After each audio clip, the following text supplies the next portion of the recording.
അനിശ്ചിതമായിട്ട് തുടരുന്ന അർജുനും ലോറിക്കും വേണ്ടിയിട്ടുള്ള തെരച്ചിൽ. ഇന്നിപ്പോൾ നമുക്ക് കിട്ടിയൊരു ന്യൂസ് വെച്ച് നോക്കിയാൽ ഈശ്വർ മാൽപേ വരെ തെരച്ചിൽ നിർത്തി.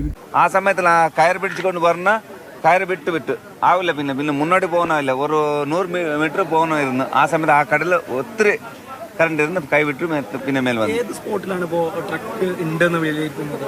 ഇപ്പോൾ 2, 3, 4 നമ്മൾ പരിശോധിച്ചിരുന്നു. അതിലേത് സ്പോട്ടിലാണുള്ളത്? ഇപ്പൊ നമ്മള് എല്ലാത്തെ ഒരു പോയിന്റ് ആക്കി. ആ 4 പോയിന്റിൽ നമുക്ക് കിടച്ചില്ല.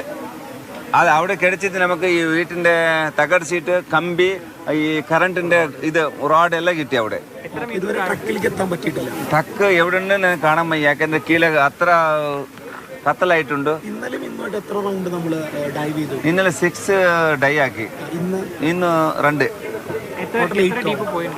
ഒരു 40 അടി കീഴെ. ഫസ്റ്റ് 10 അടിന്റെ 20 അടി, 30 അടി, 40 അടി. ഈ സൈഡ് പറഞ്ഞാൽ ഒത്തിരി ആളുണ്ട്.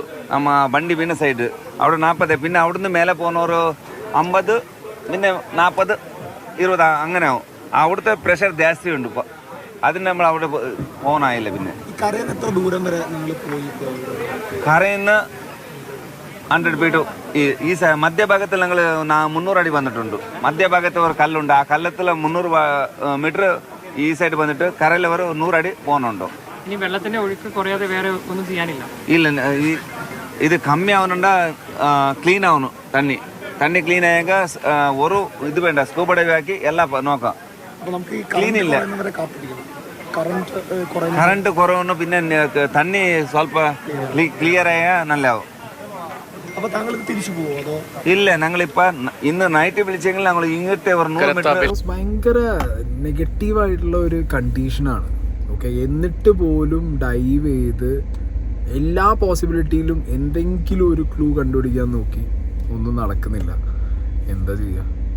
ഒന്നും ചെയ്യാമല്ലോ. പ്രത്യേകിച്ച് ഇപ്പം എല്ലാ എഫേർട്ടും ഇട്ട് നോക്കുന്നുണ്ട്, ബട്ട് നോ റിസൾട്ട് എന്നാണ് പറയാനുള്ളത്. ഈ കാര്യങ്ങളൊക്കെ നടക്കുമ്പോൾ അർജുൻ എവിടെ, ലോറി എവിടെ, എന്ത് സംഭവിച്ചു എന്നുള്ളതിനെ കുറിച്ചൊന്നും ഒരു അറിവും ഇല്ലാതിരിക്കുമ്പോഴാണ് ഈ ഒരു പെർട്ടിക്കുലർ വീഡിയോ കണ്ടത്. അർജുൻ്റെ വീട്ടിലേക്ക് ഒരു യൂട്യൂബ് ചാനൽ കയറി ചെന്നിട്ട് എന്തോന്നാണ് അവർ കാണിക്കുന്നത്? ആ കുട്ടിയുടെ അടുത്ത് ചെന്നിട്ട് കുട്ടിയോട് ചോദിക്കുന്നത് അച്ഛൻ്റെ കാര്യങ്ങളും ലോറിയും. ഒരു നാടൊട്ടക്ക് ഇവിടെ എന്താണ്, അർജുൻ എവിടെ, എന്ത് സംഭവിച്ചു എന്ന് അറിയാതെ നിൽക്കുമ്പോൾ ആ വീട്ടുകാർ അത്ര സങ്കടപ്പെട്ട് നിൽക്കുമ്പോൾ ഇവർക്ക് നമ്മളിതിനിടയിലുള്ള പല ഗിമിക്കുകളും കണ്ടു. ഓക്കെ, കണ്ടന്റ് ഒരുപാട് പേര് ചെയ്തിട്ടുണ്ട്. പക്ഷേ ഗിമിക്കുകൾ it's a different kind of thing. അതായത് തംബ്നെയിലിട്ടിട്ട് ചുമ്മാ എന്തെങ്കിലും വ്യൂവിന് വേണ്ടിയിട്ട് അടിച്ച് കയറ്റിയിട്ട് ഇവിടുത്തെ 24/7 ചാനലുകളിൽ തന്നെ ചില ചാനലുകൾ നല്ല രീതിയിൽ അടിച്ചു വിട്ടിട്ടുണ്ട്. അർജുനെ കിട്ടി, ലോറി കിട്ടി, അപ്പുറത്തുള്ള ക്വസ്റ്റ്യൻ മാർക്കോ അല്ലെ എക്സ്ക്ലമേഷൻ മാർക്കോ അവരെന്ത് ചെയ്യും, ചെറുതാക്കിയിട്ട് വെക്കും. ഈ പരിപാടിയൊക്കെ അവരും കാണിച്ചിട്ടുണ്ട്. പക്ഷേ ഇതൊരു ലെവല് വിട്ടുപോയി. എന്താണെങ്കിലും അർജുൻ്റെ കുഞ്ഞിനോട് ചോദ്യങ്ങൾ യൂട്യൂബ് ചാനലിനെതിരെ ബാലാവകാശ കമ്മീഷൻ പരാതി. അർജുന്റെ മകന്റെ പ്രതികരണം എടുത്ത ഒരു യൂട്യൂബ് ചാനലുണ്ട്. എന്തായാലും ആ ചാനലിനെതിരെ ഇപ്പോൾ ബാലാവകാശ കമ്മീഷൻ കേസ് എടുത്തിട്ടുണ്ട്. മഴവിൽ കേരളം എക്സ്ക്ലൂസീവ് എന്ന യൂട്യൂബ് ചാനലിനെതിരെയാണ് കേസ് എടുത്തത്. ഓക്കെ, അപ്പം മഴവിൽ കേരളം എക്സ്ക്ലൂസീവ് എന്ന് പറഞ്ഞ ചാനലിനെതിരെയാണ് കേസ് വന്നിട്ടുണ്ട്. അപ്പോൾ ഞാൻ ആ വീഡിയോ എന്തായാലും ഇവിടെ പ്ലേ ചെയ്യും. ഞാനത് ബ്ലറാക്കുന്നുണ്ട്. ഓക്കെ, ഈ കുട്ടിയുടെ ഫേസ് ഞാൻ കാണിക്കുന്നില്ല. കുട്ടിയുടെ ഫേസ് കാണിക്കാത്തത് കൊണ്ട് തന്നെ ഞാൻ ആ ഒരു പെർട്ടിക്കുലർ വീഡിയോ ബ്ലറാക്കിയിട്ടാണ് വെക്കുന്നത്. കുട്ടിയോട് പോയിട്ട് ഈ റിപ്പോർട്ടറായിട്ട് പോയ ലേഡി ചോദിക്കുന്ന ചോദ്യങ്ങൾ കേട്ടോ. പപ്പ എവിടെ പോയി? പപ്പ ലോറി പോയോ?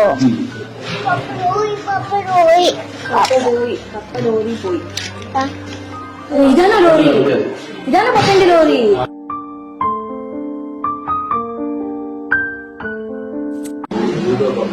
അതെ അതെ.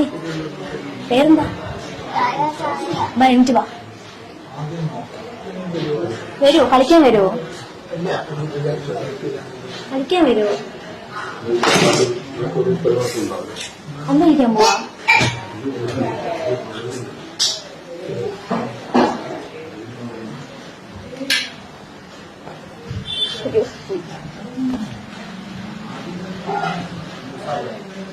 വേണോ?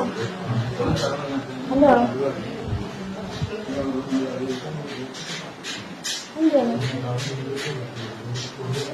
പേരെന്താ? എന്തുവാ പേര് പറ? പേര് പറ. ഗുഡ് ബോയ് അല്ലേ? പേര് പറ. അപ്പൊ പേര് പേര് പറയൂല?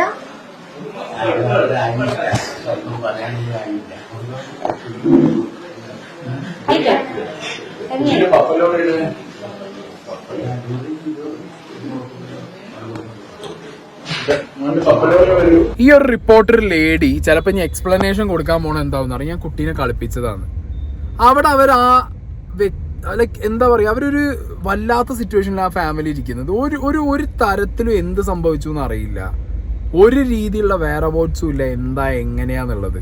തെരച്ചിലൊരു സൈഡിൽ നടക്കുന്നു, no positive result, no positive news, ഒന്നുമില്ലാത്തൊരു സാഹചര്യത്തിൽ അവരുടെ വീട്ടിൽ കയറി ചെന്നിട്ട് ആ കുട്ടീൻ്റെ അടുത്ത് ചോദിക്കി.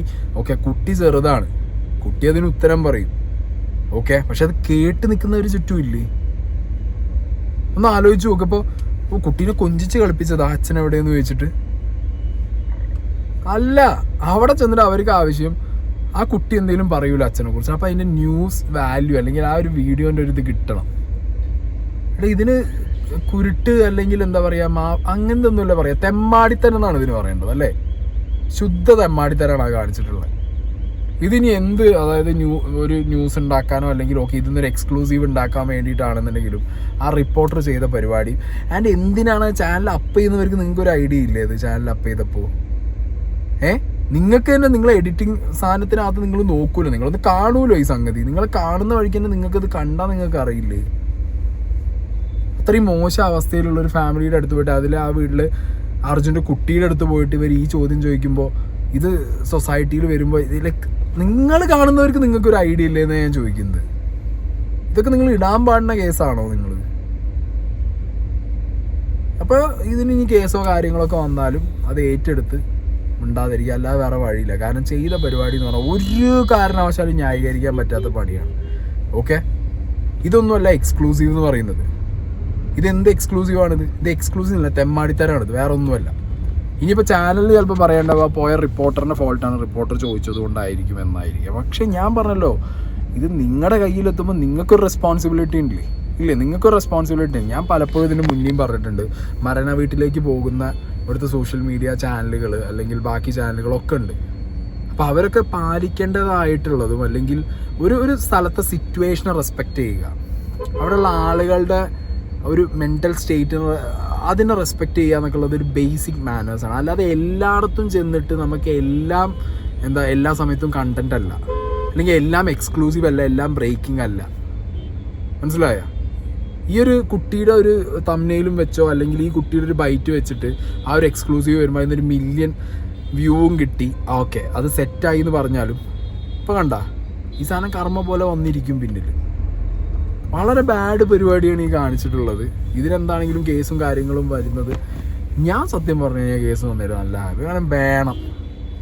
അത് ആ ലോറീൻ്റെ കാര്യം വീണ്ടും എടുത്ത് ചോദിക്കുന്നത് എന്തോ ഇവിടെ കണ്ണിച്ചോരാന്ന് പറഞ്ഞ സാധനമില്ലേ ആ കയറി ചെന്ന റിപ്പോർട്ടർക്ക്? ലെഫ്റ്റ് മോശം പരിപാടിയാണ്. എന്താണ് കാണിച്ച പണിക്കുള്ളത് തന്നെയാണ് കിട്ടിയിട്ടുള്ളത്. എന്താണ് ഇങ്ങനത്തെ പരിപാടികൾ ഞാൻ പറഞ്ഞല്ലോ, പല ചാനലുകളും പലരും ഈ പറഞ്ഞ പോലെ ഞാനൊക്കെ പറഞ്ഞിട്ടുണ്ട്. നമ്മളൊക്കെ പറയുന്നത് എന്താ, നമ്മളൊരു കാര്യം പ്രസൻറ്റ് ചെയ്യുമ്പോൾ അത് ആ ഒരു സിറ്റുവേഷനെ നമ്മൾ ആലോചിച്ച് സിറ്റുവേഷൻ മൈൻഡിൽ കീപ്പ് ചെയ്ത് നമ്മൾ അത്രയും റെസ്പെക്ട്ഫുൾ ആയിട്ട് ഈ ഓരോ സാധനങ്ങൾ പ്ലേസ് ചെയ്യുന്നത് പബ്ലിക്കിൻ്റെ മുന്നിൽ. ഇതെന്തോന്ന് ഇത്? അപ്പോൾ ഇങ്ങനത്തെ സാധനങ്ങൾ എൻ്റർടൈൻ ചെയ്യാതിരിക്കുക, ഇങ്ങനത്തെ കാര്യങ്ങൾ ചെയ്യാതിരിക്കുക അറ്റ്ലീസ്റ്റ്. ഓക്കെ.